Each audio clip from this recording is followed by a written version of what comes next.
시쿵 시즌4는 시의 테마로 여러분을 찾아갑니다. 문학으로 삶을 논하고 문학으로 세상을 읽는 김은자 시인입니다.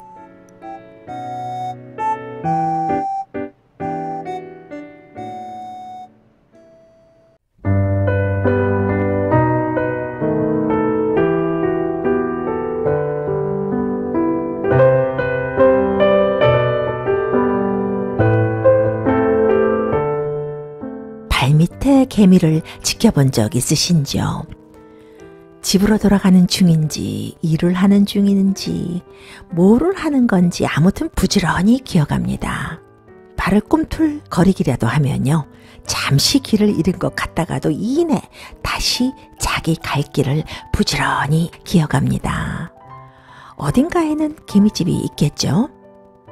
우리 눈에 보이지는 않지만 어딘가에는요, 쉼없이 일을 하는 모습, 그 작은 개미도 나름대로의 삶을 충실하게 살아가고 있네요. 한 주 동안 잘 지내셨죠? 미주동포사회에 한국시를 알리고 좋은 한국시를 통해서 삶을 나누는 저는 김은자입니다. 한낱 개미도 하루가 그렇게 바쁜데 현대인들의 삶은 속도에 취해서 질주하는 삶이 아닐까 하는 생각을 하게 되는데요.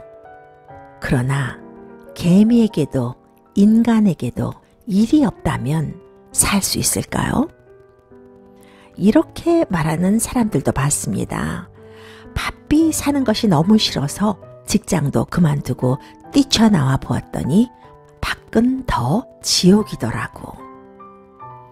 일을 할 수 있다는 것 감사한 일이죠.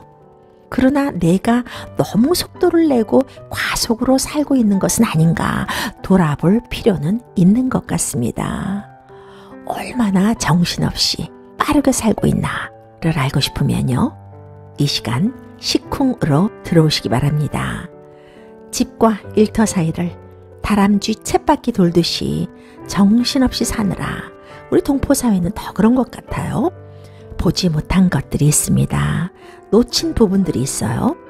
나 자신을 비롯해서 친구, 이웃, 가족, 또 인간이라면 누구나 가지고 있는 정서, 그런 것들을 한 편의 시를 통해서, 아름다운 문장을 통해서 살펴보는 시간이 바로 이 시간입니다. 문학으로 삶을 나누고 좋은 한국시로 세상을 읽는 시쿵, 문 활짝 열겠습니다.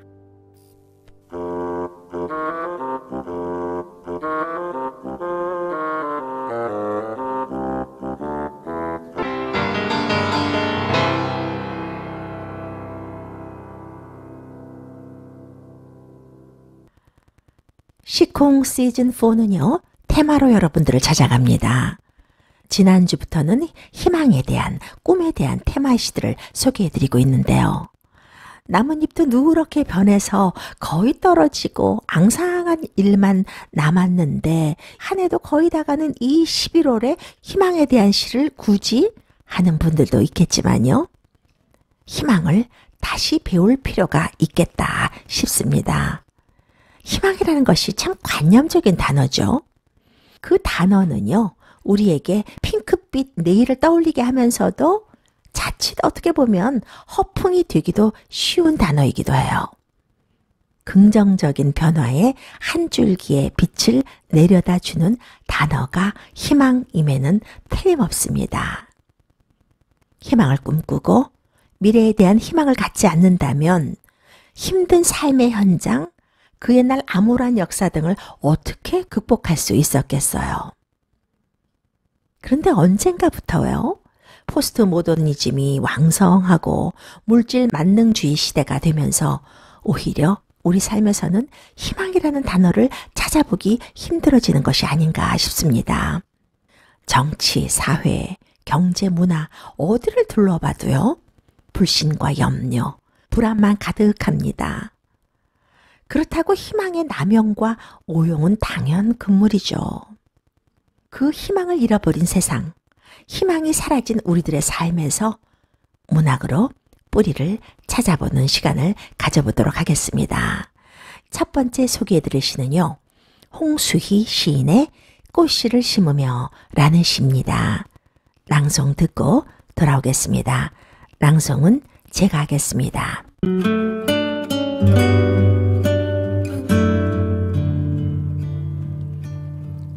꽃씨를 심으며 홍수희.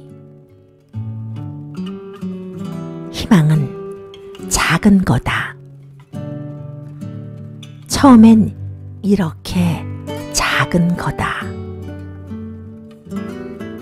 가슴에 두 손을 곱게 포개고 따스한 눈길로 키워주지 않으면 구멍난 주머니 속의 동전처럼 그렇게 쉽게 잃어버리는 거다. 오늘 내가 심은 꽃이 한 토리, 세상 한켠 그늘을 지워준다면 내일이 행여 보이지 않더라도 작게 시작하는 거다.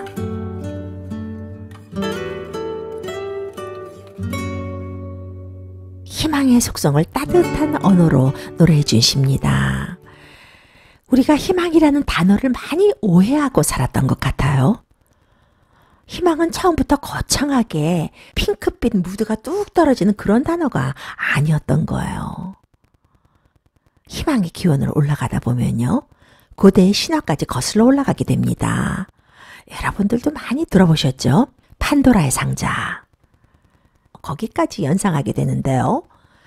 판도라의 상자를 열었을 때 모든 해악이 빠져나옵니다. 그러나 끝까지 남아있던 것이 바로 희망이었어요.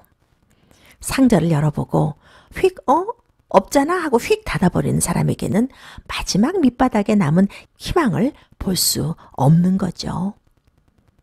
끝까지 견뎌야 하는 꽃씨와 어떻게 보면 속성이 참 비슷해요. 오늘 소개해드린 홍수희 시인의 꽃씨는요, 그런 속성을 잘 보여주면서 또 더해서 희망의 아름다움을 우리에게 나눠주기까지 합니다. 씨를 조금씩 뜯어서 먹어볼까요? 희망은 작은 거다.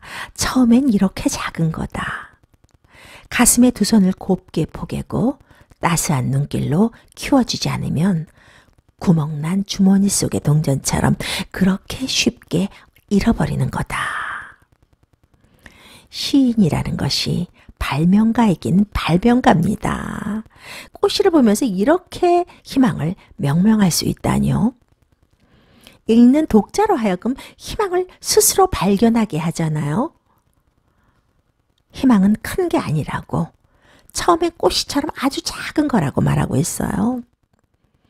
그러면서 희망 관리법을 우리에게 소상히 소개해주고 있습니다. 가슴에 두 손을 곱게 포개고 따스한 눈길로 키워주지 않으면 어떻게 된다고요? 구멍난 주머니 속에 동전처럼 쉽게 잃어버리는 거라고요. 그렇게 말해주고 있네요. 희망이 허망이 돼버릴 수 있다는 말이겠죠. 현대인들의 병 중에 가장 무서운 병은 조급증이 아닐까 싶어요. 그 조급증이 꽃씨를 심고 키우는 행위를 무시해버리고 벌써 꽃나무가 된 모종을 심게 만들었습니다. 무엇이든지 속전속결로 해치우려는 그런 조급증이 희망을 위협하고 있는 거죠. 근데 오늘 이 시, 꽃씨를 심으며 라는 제목 자체가 지속적인 기다림이고 견딤을 예상하게 하는 제목입니다. 처음부터 이룰 수 없는 거창한 것이 희망이었다면요. 희망은 점점 멀어지다가 결국은 감히 우리가 지닐 수 없는 것이 될 수도 있었을 것 같아요. 꽃씨처럼 처음에는 작지만 물 주고 햇볕 쏘이고 마음 주고 비바람도 거쳐서 시간을 기다리다 보면 꽃이 만개하고 꽃나무가 되는 것처럼 희망은 그런 것이다 라고 노래하고 있습니다. 그렇게 하지 않으면 구멍난 주머니 속에 동전을 넣어서 잃어버리고 마는 희망은 이룰 수 없다라는 말입니다. 그 시기가 참 마음에 와닿네요. 희망에 대한 우리의 마음가짐을 또 이렇게 노래하고 있나요? 가슴에 두 손을 곱게 포개고 따스한 눈길로 키워주라고. 그런 거 보면요. 희망이라는 것 굉장히 델리케이트한 것 같아요. 아기 다뤄도 돼야 하는 거 아닌가 싶습니다. 다음 식기는 우리를 진정한 희망 속으로 안착하게 합니다. 오늘 내가 심은 꽃이 한 톨이 세상 한켠 그늘을 지워준다면 내일이 행여 보이지 않더라도 오늘은 작게 시작하는 거다 라는 마지막 식기요. 이 식기는요. 희망이라는 영역을 내 영역에서 우리라는 영역으로 확대해주고 있는 것 같아요. 그렇습니다. 희망이 나 하나의 희망으로 끝나는 것도 물론 한 사람의 삶에 있어서 참 큰 의미가 있겠죠.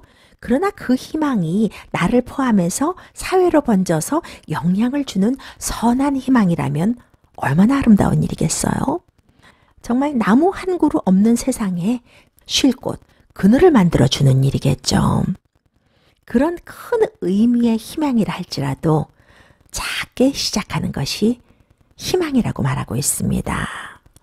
갑자기 스피노자의 내일 지구가 멸망한다 할지라도 나는 사과나무 한 그루를 심겠다라는 말이 생각납니다.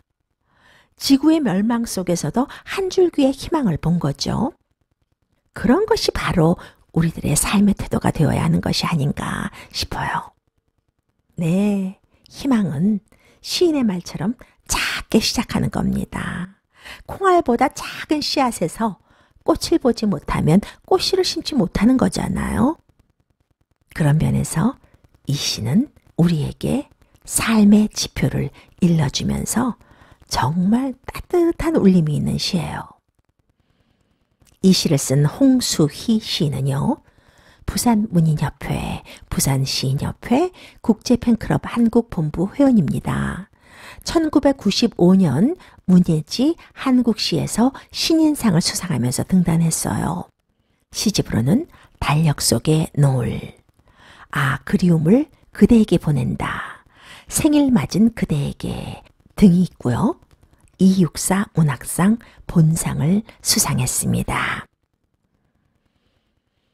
이렇듯 작은 꽃이로 희망을 노래한 시가 있는가 하면요. 벼랑 끝에서 어떻게 보면 절망의 끝자락에서 희망을 발견한 시도 있습니다. 피어오르는 것이 꽃이 아니라 찢어져 균열한 것이 꽃이다 라는 컨셉으로 희망을 어떻게 보면 현실적인 잣대로 바라보면서 따스한 마음으로 노래한 시가 있습니다. 도종환 시인의 희망의 바깥은 없다 라는 시입니다. 낭송 듣고 돌아오겠습니다.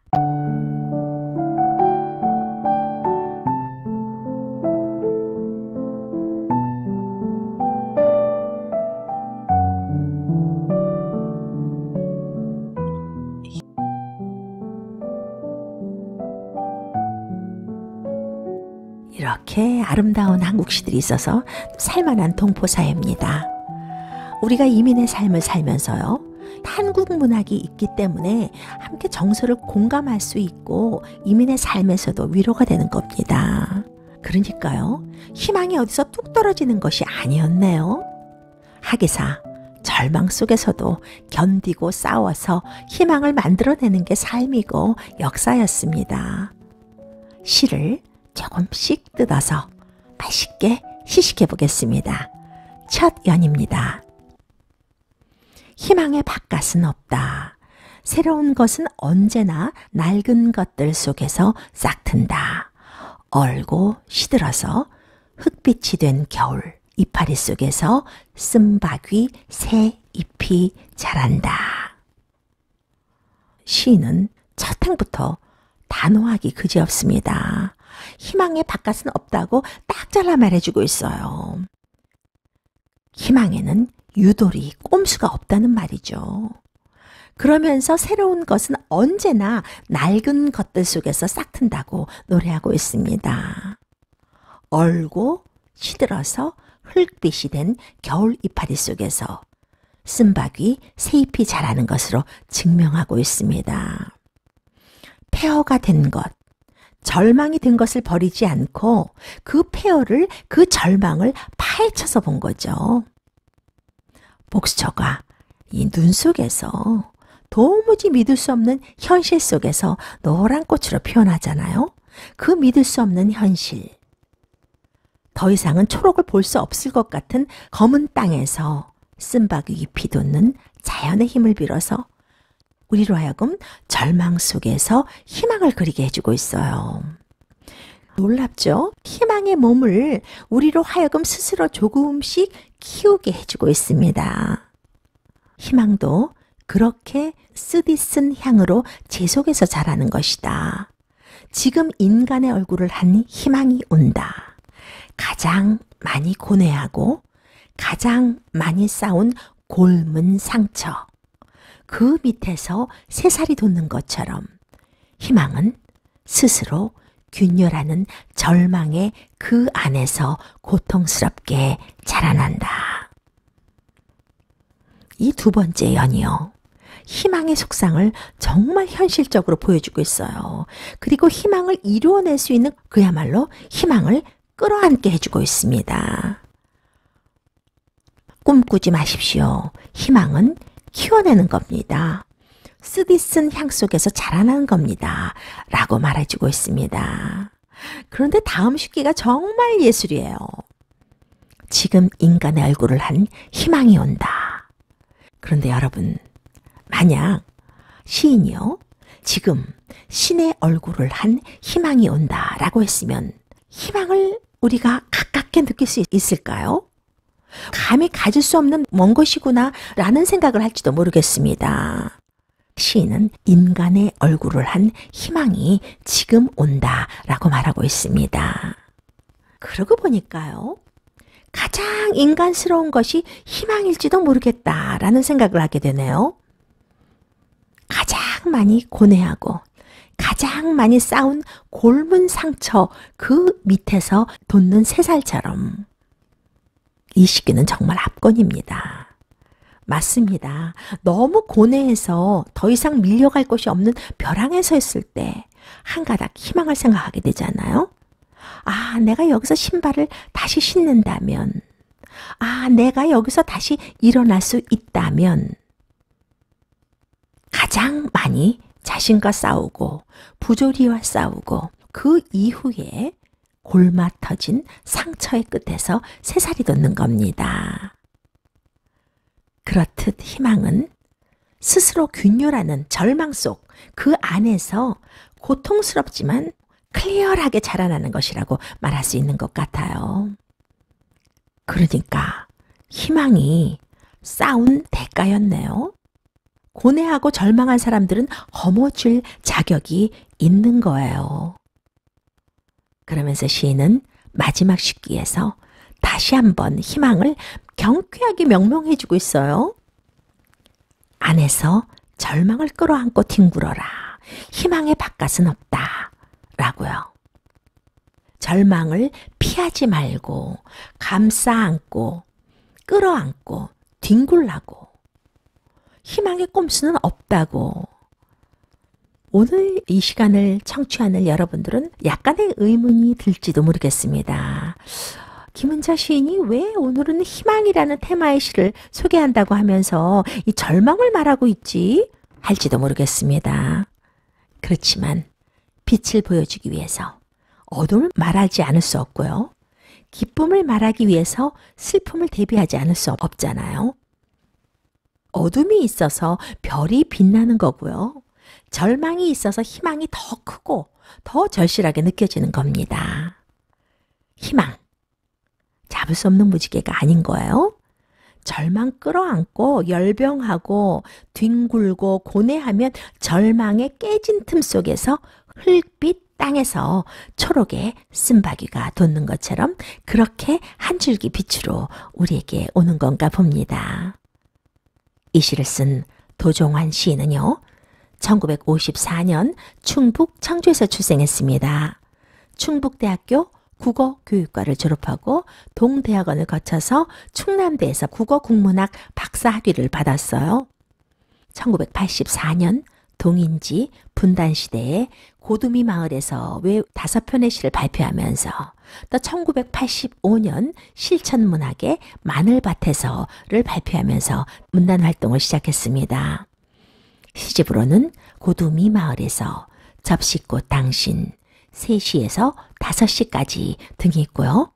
정지용 문학상, 윤동주 문학대상, 백석 문학상, 공초 문학상 등을 수상했습니다. 우리에게는 소박하고 순수한 시어로 서정적인 시를 쓰는 시인이 바로 도종환 시인입니다. 언제나 그렇듯이 그의 시 속에는 삶에 대한 단단한 의지가 들어있어요. 삼선의 국회의원과 문화체육관광부 장관을 역임했습니다. 오늘도 여러분들과 함께하는 사이에 시쿵 접을 시간이 되었습니다. 다음 주에는 더욱 좋은 한국시, 아름다운 한국시로 돌아오겠습니다. 동포 여러분, 날씨가 많이 추워졌습니다. 건강하고 의미 있는 한 주 만드시기 바랍니다. 임태경의 날개를 마지막 곡으로 띄우면서 문학으로 삶을 나누고 좋은 한국시로 세상을 건너가는 시쿵, 여기서 인사드리겠습니다. 김은자였습니다.